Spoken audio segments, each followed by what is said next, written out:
The Atlanta Braves once again rallied late, scoring 3 runs in the 8th inning to take down the Cardinals 4-1. Let's talk about it.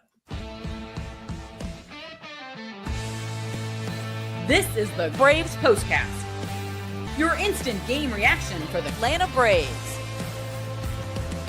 Part of the Locked On Podcast Network, your team every day. Yes, welcome on in to the Braves Postcast, part of Locked On Sports Atlanta, where we cover your Atlanta sports teams each and every day. I'm your host, Lindsay Crosby, the author of the Braves Today newsletter. You can follow me on social media at Crosby Baseball. He's Jake Mastroianni, host of Locked On Braves, at Shortstop Ball on X. You want to follow Jake. And let's talk about this 4-1 win by the Atlanta Braves. We got unexpected performances out of Bryce Elder, out of Eli White, just really the way you kind of drew this up when you made the lineup this morning. Jake, what was more unlikely here, you think? Eli White hitting the 3-run home run in the 8th, or Bryce Elder giving you 6 innings with 1 run allowed? There's a lot of stuff in this game that was unlikely, but that's baseball, right? It's unpredictable. I'd have to say Bryce Elder, just the way that he's been throwing the ball and the way that the Cardinals swung the bat in the first 2 games of this series. I mean, we talked about it after the postcast yesterday. I was really impressed with these Cardinals bats. I thought they were certainly going to go to work on Bryce Elder. So I think that was the more surprising thing. Eli White, I was pushing for him to get starts over Kelenic, on the last road trip because he was swinging a good bat. And then they just inserted Kelenic back in there. And I think Eli White, deserves a little bit more playing time. I wasn't expecting a 3-run home run there, but, the fact that Snitker stuck with him, having an opportunity to go to someone else, I think shows a little bit of confidence in Eli White. So we'll see if he gets more opportunities going forward. Yeah. And we'll kind of break down some of the offensive stuff here because there was things to like and things not to like. But I want to start with Bryce Elder, right? Really rough first inning, 27 pitches, 2 hits, 2 walks, wild pitch. St. Louis scores a run. From that point on, 27 pitches there to get those 3 outs. From that point on, 5 innings pitched, 3 hits, 1 walk, no runs. It just really felt like he settled in and was able to keep the ball down. And to your point, these Cardinals hitters have been really good at not chasing too much, taking advantage of what's left in the zone. And Bryce Elder just didn't really leave them a lot of mistake pitches to hit. Yeah, we called it yesterday, so I'm going to go ahead and pat ourselves on the back there. I knew this would be a pitcher's duel with Miles Mikolas and Bryce Elder. Both had ERAs over 7 coming in, and neither team really could do much of anything against either pitcher in this one. So, again, I hate to kind of make excuses and whatnot. Maybe that's part of an early game like this. Sometimes you see that on those getaway days, although both teams are off tomorrow. But certainly weren't some bad at-bats on both sides. That's not to take anything away from Bryce Elder, who, like you said, after that first inning, did a really good job of hitting the edges, getting those ground balls, 9 ground balls. That was, it's always the key with Bryce Elder. Can he keep the ball on the ground and avoid that big home run? And he was able to do that in this one. And those ground balls found gloves. And that's always going to be the key for Bryce Elder. If he can keep the ball down in the zone, get those ground balls, and those ground balls don't find a hole, he can have starts like this. Now, maybe not 6 innings, 1 earned, but he can be a quality pitcher. It's just he hasn't been able to do that enough lately, and he's left the ball up too much and given up that big home run with runners on base. But yeah, after that first inning, you didn't know how long he was going to be in this one. It was really just a walk, so just off to begin. Whatever the case was, maybe something mechanical that he fixed after that first inning, but just really struggled with command in that first. But once you got past that, he was really good. It was the best version of Bryce Elder that you can have. Yeah, and the thing that got me was him being willing to go to that 4-seam fastball. I feel like that's not something that he's really been that comfortable with. He only picked up 5 whiffs in this one.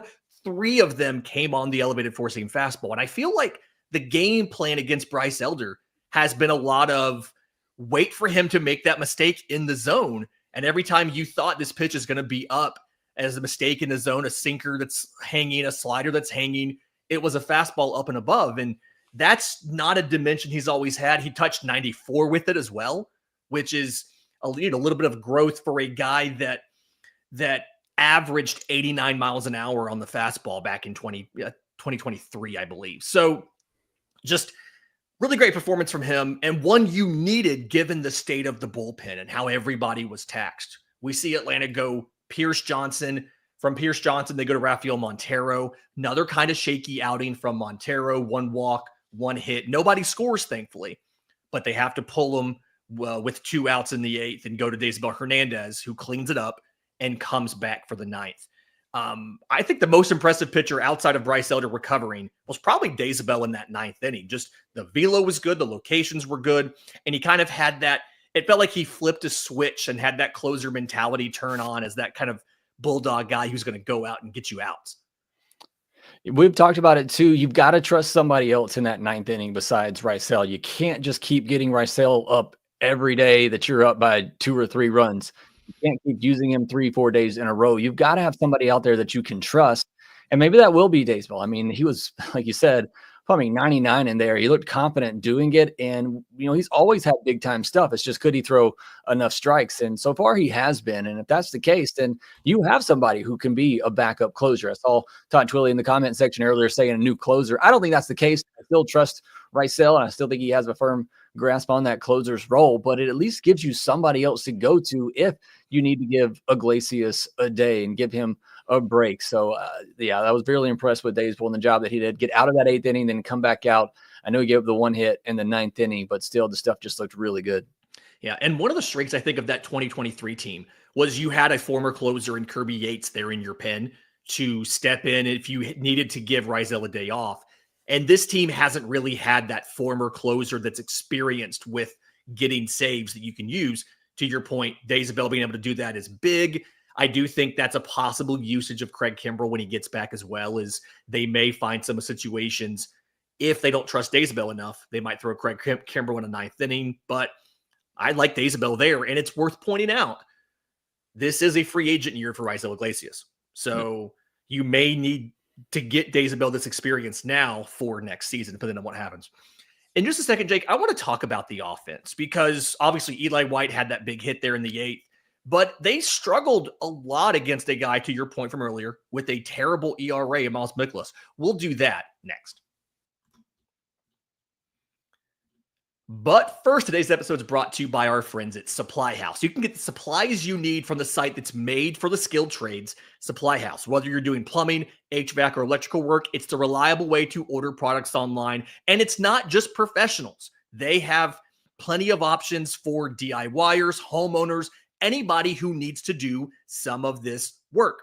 It's an easy-to-use website packed with helpful resources and the latest product info to help you get the job done right. Plus a complete inventory of over 200,000 parts from 400 plus top brands. You'll find exactly what you need delivered fast from coast to coast. So if you're a professional, you can join the Trade Master program at supplyhouse.com/TM and order all your plumbing, HVAC, and electrical supplies with just a few clicks. But anybody can use promo code SH5 to get 5% off your first order at supplyhouse.com. Okay, so Jake, the Braves had a lot of hits in this one, 11 hits, but outside of that home run, just really kind of struggled to score runs here and string things together. And I kind of want to specifically single out what felt like a pretty rough day, despite picking up a hit in that 8th inning from Ozzie Albies. His first 2 at-bats were both individual pitches. He had 1 pitch out of the zone. He chased it, wasn't out. One of them came in, I think, in the first inning with runners on base. It just feels like he specifically has been struggling to get going this season. And I'm not at the point where I'm concerned, but it's definitely frustrating. And I think something where maybe you can't bat him right behind your Matt Olson, like in that 5 spot anymore. Yeah, we talked about this a little bit yesterday. I do think you can't put him, you got to put somebody else in that spot with all the walks that Ozuna's getting, with Matt Olson and those guys getting on base. Got to have somebody with a little bit more of a clutch. I don't say clutch gene. Ozzie's had some clutch hits, but somebody that's going right now. And as I said yesterday, I think Snicker has to be a little bit more fluid with his lineup this year and putting guys in the right spot while they're swinging the bat well. And Ozzie's not swinging the bat well right now. And we know from over the years, Ozzie is very much a high and low player. He can get hot and carry a team for weeks at a time. But when he is off, it's some really bad at-bats. His first 2 at-bats today, 2 pitches 2 outs. And that's what you can see from Ozzie sometimes when he's really struggling. And he is somebody that is very hot and cold. And as the manager, you got to read that, and you got to understand when he's in those different places. Because I actually think Ozzie's had some good at-bats to begin the season. I've really been impressed with some of the at-bats that he's had. But clearly in this series, and maybe in this homestand in particular, we're seeing those at-bats worsen. And I think you have to get out in front of that, knowing who Ozzie is, seeing him over the years, knowing he's going to be that guy for you at some point, but he's not right now. And you can't have him in that 5th spot in the order when you got the guys getting on base and in front of him. You got to have somebody, riding a Murphy or a Baldwin, somebody that seems to be swinging the bat really well right now. Eli White. I mean, but somebody there who you think is swinging, that can give you the best at bat. Right. If you're going to put Verdugo or Michael Harris in the leadoff spot, you put one of them, or at least put Verdugo behind them. It's going to put the ball in play and give you a good at bat. But it just can't be Ozzie right now. Until you see signs of him turning things back around, it can't be Ozzie at the moment. Yeah, and David O'Brien of The Athletic had a great stat after that first inning out by Ozzie. He is 1 for 13 with runners in scoring position and 2 outs. 1 walk, 4 strikeouts, a 220 OPS in those situations. And it is a bottom 4 average in that specific situation. So you talked about clutch hitting there. Wasn't necessarily there for Ozzie, or hasn't been so far this season, but obviously he has the talent. He has the potential to get there. Some of the pitch hit decisions for me, Snit made 2 notable pitch hit decisions. He put Stuart Fairchild in for Jared Kelenic, and then he hit Sean Murphy in place of Drake Baldwin. I was fine with both of them at the time. Felt like it was not a terrible call to do both of those. Is that kind of your take on this? Was, hey, like going from the lefty Baldwin to the righty Murphy was the right call to make right then? Certainly fine with the Fairchild one. That one makes a lot of sense. The Murphy one, I think you go back and forth on, just because Baldwin's generally going to give you a good at bat. Yeah. Murphy ended up putting down a really nice accidental bunt anyway, so it worked out. And as I just said, Murphy's been coming up pretty clutch in those situations, and it's been a good bat. So if there was anybody I thought would get a 3-run home run, it would have been Murphy. Right? With the way he's been going. So yeah, I mean, neither one of those. The one I actually thought might have been a no-brainer was pinch hitting Verdugo for Eli White, and I'm glad he didn't do that. Yeah. But I think with Fairchild on deck, maybe he was saving him for that at bat. But yeah, I have no problem with either of those moves from Brian Snitker. Yeah, and obviously totally worked out here, so you have to be happy about that for the Braves. Okay, so this homestand, this is a 5-1 homestand. Since that 0-7 start, Atlanta's now 10-7. You're 8-3 at home, you're 2-11 on the road. The vibes, it feels like the vibes have kind of turned for this team. You've seen Austin Riley's batting over like 350 in the last 2 weeks. A lot of these guys are hitting really well. Is it safe to say that outside of the fact you're still behind in the standings because of that 0-7 start, this is more of the Braves team that we thought we would get? 10-7 since that start, a 5-1 homestand where you swept one team and then won the series against the other. Fair to say that this is the Braves team we expected to see in 2025? I mean, I think that's fair, and maybe even a little bit better than that. I still think they haven't quite reached that potential. You go back to the last road trip in that Toronto series, that still bugs me, because that's one they should have won and let get away. The schedule has gotten a little bit easier. Look at what the Padres are doing right now, and that opening series starts to make a little bit more sense. And the Braves were in all of those games, could have split that series if not won it. But yeah, they have the best record of baseball. Yeah, so that's what I'm saying. I mean, the schedule has lightened up a good bit, and you're seeing the Braves take advantage of teams that they absolutely should be. So it's great to see. The guys at the top have been getting going. It wasn't the best day, I didn't think, overall for Riley, Ozuna, and Olsen. They all did get a hit in this one, and Ozuna, of course, got another walk. But those guys have been swinging the bat much better. You put Michael Harris in the leadoff spot, and he gets 3 soft singles there. So, yeah, things seem to be feeling much better for the Braves. Always the case when you win, but I do think just in general the team's playing a little bit better. Yeah. All right. So Braves traveling to Arizona tonight. Tomorrow's an off day. They'll have 3 this weekend against the Diamondbacks. Chris Sale on Friday night, 9:40 p.m. Eastern. Grant Holmes on Saturday. That's at 8:10 p.m. Eastern. And then afternoon, Spencer Schwellenbach, 4:10 on Sunday. We don't have official starters for Arizona, but I believe you're going to see Zach Callen. You're going to see Merrill Kelly. I think you're going to see Brandon Pfaadt are going to be your 3 starters in some order in this one. Going to be a great weekend of games. Obviously, you guys enjoy the off day. We'll be back with more Postcast this weekend. Do us a favor, if you're listening on audio, leave a 5-star review for Locked On Braves, wherever you get your podcasts. If you're on YouTube, subscribe to both Locked On Braves and Locked On Sports Atlanta.